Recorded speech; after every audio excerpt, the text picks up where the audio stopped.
Hello everyone, once again welcome back to Jay classes. तो दोस्तों, आज के इस वीडियो लेक्चर में हम स्टडी करने वाले हैं पास्ट कंटिन्यूअस टेंस की। इसके पिछले वीडियो लेक्चर में दोस्तों हमने स्टडी करा था present indefinite tense, present continuous tense, present perfect और प्रेजेंट परफेक्ट कंटिन्यूअस टेंस। अब बात करें पास्ट की, तो पास्ट में हमने ऑलरेडी पास्ट इंडेफिनिट टेंस का स्टडी कर लिया था। तो हमारा जो नेक्स्ट टॉपिक है पास्ट का, वो है पास्ट कंटिन्यूअस टेंस। तो सबसे पहले हम बात करें पास्ट कंटिन्यूअस टेंस का मतलब क्या होता है और कैसे इसे आइडेंटिफाई करें। तो सबसे पहले जान ले दोस्तों, पास्ट कंटिन्यूअस का मतलब होता है अपूर्ण भूतकाल। पास्ट कंटिन्यूअस टेंस का मतलब होता है दोस्तों अपूर्ण भूतकाल। तो सबसे पहले जान ले दोस्तों कि इसमें इस तरह के क्वेश्चंस आते हैं, इस तरह के प्रॉब्लम्स आते हैं, इस तरह के टेंस आपको देखने को मिलेगा जहाँ पे एक्शन जो है पास्ट में कंटिन्यू था, अर्थात कोई भी ऐसा एक्शन जो है वो पास्ट में कंटिन्यू था। जैसे फॉर एग्जांपल अगर मैं बोलूं कि मैं विद्यालय जा रहा था, राइट, मैं विद्यालय जा रहा था, पास्ट में जा रहा था, और उस वक्त जो है ये जो वर्क था, जाने की जो एक्टिविटी थी ये कंटिन्यू थी, यानी कि पास्ट में मैं जा रहा था।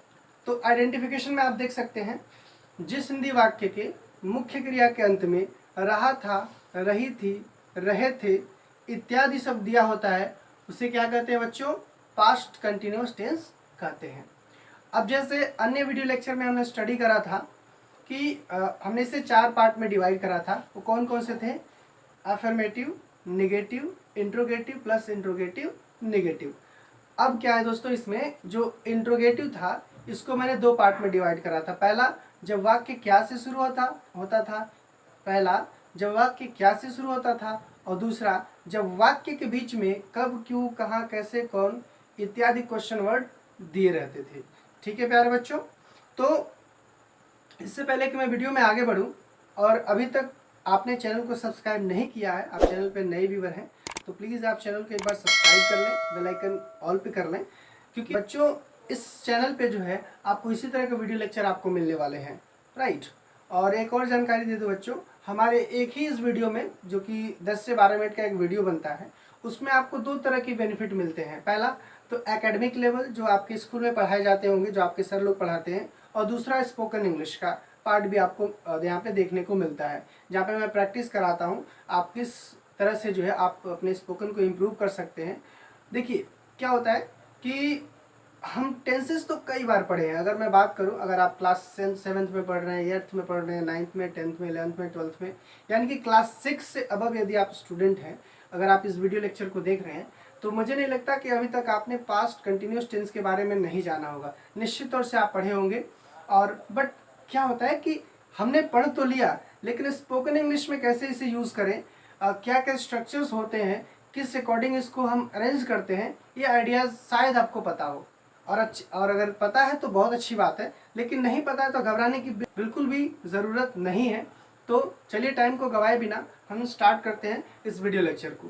तो जैसा कि मैंने दोस्तों बताया कि जिस हिंदी वाक्य के मुख्य क्रिया के अंत में रहा था, रही थी, रहे थे इत्यादि शब्द दिया रहता है, वो पास्ट कंटिन्यूअस टेंस होता है। ओके, अब स्ट्रक्चर देख लेते हैं अफर्मेटिव का।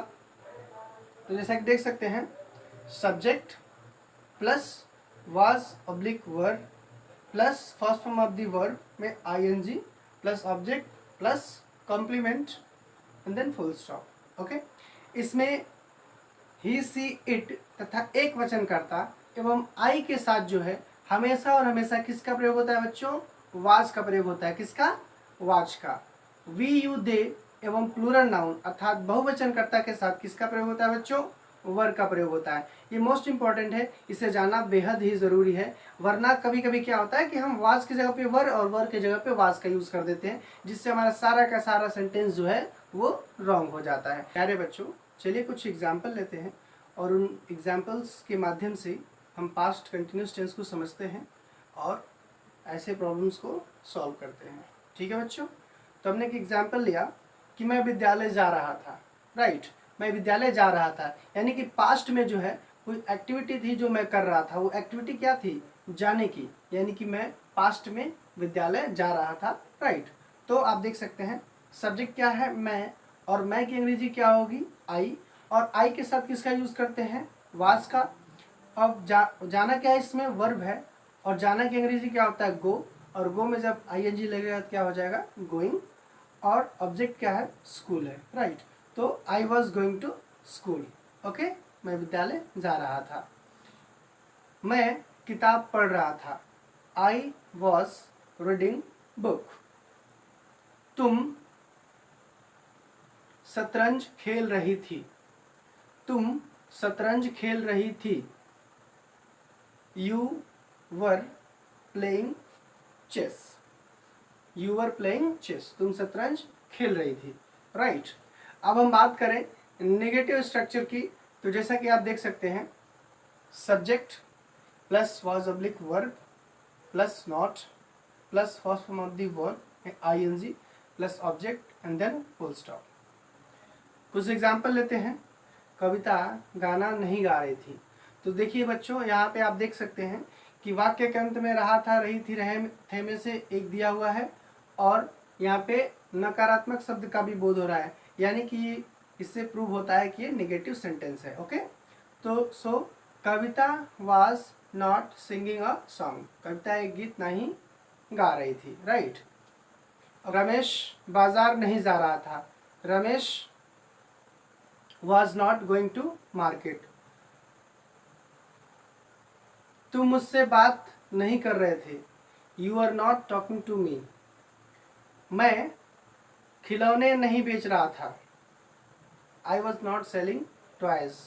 अब मैं आपको जो है अफर्मेटिव और नेगेटिव दोनों का कंबाइन जो है कुछ क्वेश्चन आपको बोलूँगा, जिसका आंसर आपको करना है, जिसके लिए आपको 5 सेकंड मिलेंगे।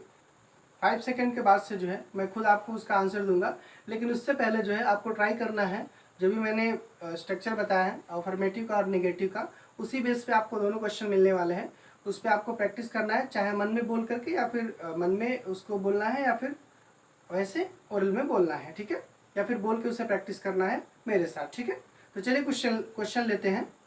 मैं अपनी किताब पढ़ रहा था, इसका आंसर आप दीजिए, आपके पास 5 सेकंड है।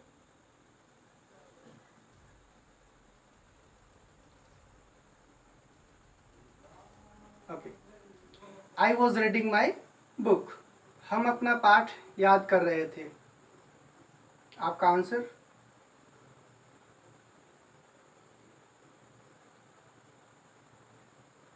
Okay, we were learning our lesson. अगर मैं बोलूं कि हम अपना पाठ याद नहीं कर रहे थे, तो इसका आंसर क्या होगा, आंसर दीजिए। वेरी सिंपल, आपको जो है वाज और वर के बाद से जो है नॉट का यूज कर देना है, right. We were not learning our lesson. Okay बच्चों, कुछ और एग्जाम्पल लेते हैं। तुम मेरे नौकर को बुला रहे थे, आपका आंसर।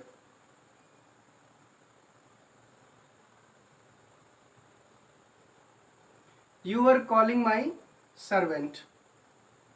तुम मेरे नौकर को नहीं बुला रहे थे,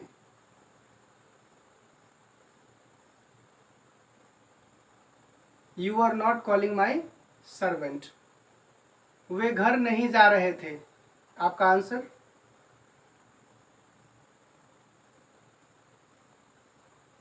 okay, they were not going to home. वह एक गाय नहीं खरीद रहा था, आपका आंसर।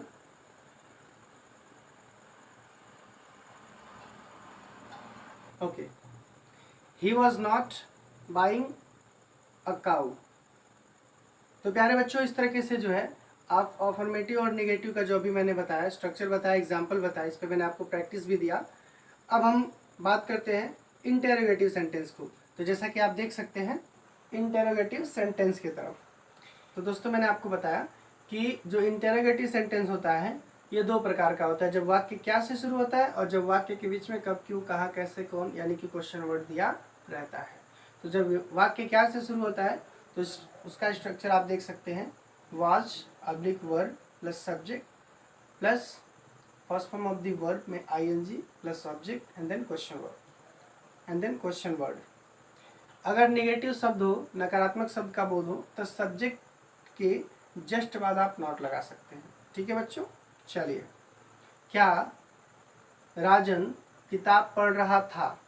क्या राजन किताब पढ़ रहा था। तो सबसे पहले हम क्या देखेंगे, क्या की अंग्रेजी जो है वाज और वर को सब्जेक्ट के अनुसार सबसे पहले लिख देते हैं। क्या की अंग्रेजी बच्चों याद रहे व्हाट नहीं लिखते हैं। ओके, तो आप देख सकते हैं क्या राजन बाजार जा रहा था। तो सबसे पहले सब्जेक्ट क्या है राजन, और राजन है क्या सिंगुलर नाउन यानी कि एक वचन करता है। और राजन के साथ वाज और वर में से किसका यूज होगा, वाज का यूज होगा, राइट। तो सबसे पहले किसको लिखेंगे, वाज को लिखेंगे। So was Rajan going to market. अगर कोई पूछ दे कि क्या राजन बाजार नहीं जा रहा था, सो सब्जेक्ट के जस्ट बाद आपको नॉट यूज कर देना है, was Rajan not going to market. Okay, was Rajan not going to market. तो दोस्तों हम देखेंगे इंटेरोगेटिव सेंटेंस को, जब वाक्य में प्रश्नवाचक शब्द जैसे कब, क्यों, कहाँ, कैसे, कौन इत्यादि शब्द दिया होता है। स्ट्रक्चर है, आप स्ट्रक्चर देख लीजिए बच्चों। सबसे पहले question word plus helping verb plus subject. अगर नकारात्मक शब्द दिया हो तो नॉट लगाएंगे सब्जेक्ट के बाद, अगर नहीं दिया हो तो इसे स्किप कर जाएंगे, ठीक है। तो question word plus was oblique verb plus subject plus not plus first form of the verb में ING plus object plus question mark. Okay, तो कुछ एग्जांपल लेते हैं। लड़कियां मंदिर क्यों नहीं जा रही थी, राइट। जैसा कि आप देख सकते हैं लड़कियां मंदिर क्यों नहीं जा रही थी। तो सबसे पहले क्वेश्चन वर्ड को हम देखते हैं। क्वेश्चन वर्ड है क्या, क्यों। क्यों की अंग्रेजी क्या होगा, वाई। अब सब्जेक्ट के अनुसार वाज और वर को लिखते हैं सबसे पहले। तो लड़कियां यानी कि प्लूरल नाउन है, तो यहाँ पे किसका प्रयोग होगा बच्चों, वाज और वर में से, जी हाँ बिल्कुल वर का यूज होगा।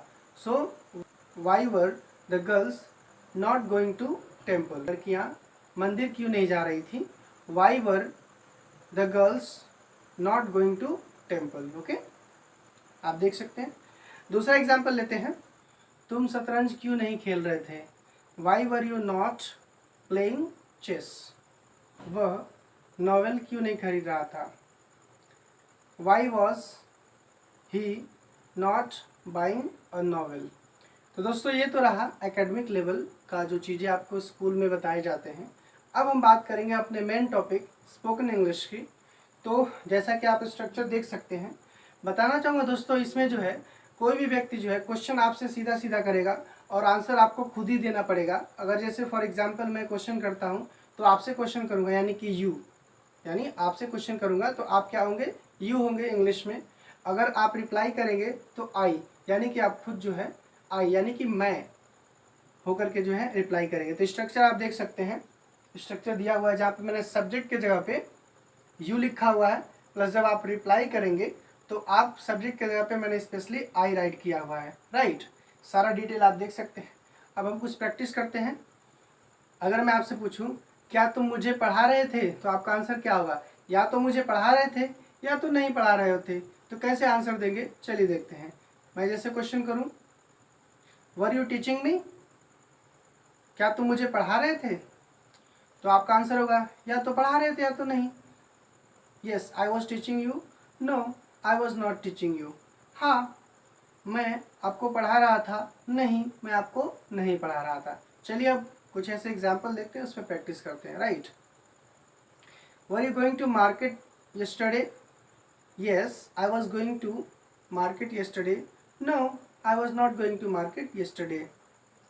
Were you going to talk to your father, yes I was going to talk to my father, no I was not going to talk to my father. Were you playing cricket today, yes I was playing cricket today, no I was not playing cricket today. Were you cooking food, yes I was cooking food, no I was not cooking food. So इस तरह से प्यारे बच्चों आप जो है practice कर सकते हैं और अपने इंग्लिश स्पोकन को इम्प्रूव कर सकते हैं। तो ये वीडियो लेक्चर आपको कैसा लगा कमेंट बॉक्स में ज़रूर बताएं और लाइक करके मनोबल को ज़रूर बढ़ाएं। हाँ वीडियो को ज़रूर शेयर करें ताकि इससे काफ़ी सारे बच्चों का हेल्प हो सके। और अभी तक आपने चैनल सब्सक्राइब, तो अभी चैनल को सब्सक्राइब कर लें, बेल आइकन ऑल पे रखें ताकि आने वाली वीडियो का सभी अपडेट आपको बिल्कुल टाइम पे मिलता रहे और आप इसका बेनिफिट लेते रहें। तब तक के लिए बाय बाय, थैंक यू।